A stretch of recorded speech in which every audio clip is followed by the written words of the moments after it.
Hi friends. నిన్న కొమరంభీం జిల్లా ఆసిఫాబాద్ నియోజకవర్గంలో రేషన్ కార్డుల పంపిణీ రసాబసాగా మారింది.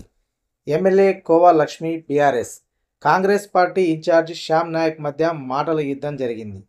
కోవా లక్ష్మి సహనం కోల్పోయింది. దాంతో తన ముందున్నటువంటి వాటర్ బాటిల్ తీసుకుని శ్యామ్ నాయక్పై విసిరేసింది. దీంతో కంగు తిన్నారు అక్కడికి వచ్చినటువంటి అధికారులు, నాయకులు. దీంతో కాంగ్రెస్ శ్రేణులు ఎమ్మెల్యేపై తిరగబడ్డారు. కాసేపు వాగ్వాదం జరిగింది.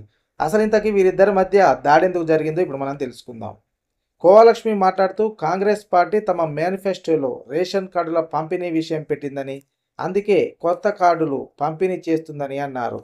అయితే అదే సందర్భంలో తమ ప్రభుత్వం అంటే బీఆర్ఎస్ ప్రభుత్వ హయాంలో చాలా మంచి పనులు చేశామని, ఎన్నో రకాల అభివృద్ధిని ఇక్కడ చేపట్టామని అన్నారు. దీంతో శ్యామ్ నాయక్ వెంటనే కల్పించుకొని ప్రభుత్వ కార్యక్రమాల్లో మాట్లాడే విధానం ఇది కాదని అన్నారు. ఇంకా మీరు ముందు ముందు తెలుసుకొని మాట్లాడాలని అన్నారు. దీంతో సహనం కోల్పోయిన ఎమ్మెల్యే తన ముందున్నటువంటి వాటర్ బాటిల్ తీసుకొని శ్యామ్ నాయక్పై విసిరేసింది. దీంతో ఇద్దరి మధ్య వాగ్వాదం జరిగింది. అధికారం కోల్పోయినటువంటి బాధలో చేసిందని కాంగ్రెస్ వాళ్ళు అంటుంటే, అధికారంలోకి రావడానికి చెప్పిన పనులే చేస్తున్నారు, దీంట్లో గొప్పే ఉందని ఎమ్మెల్యే వర్గం ఆరోపిస్తున్నారు.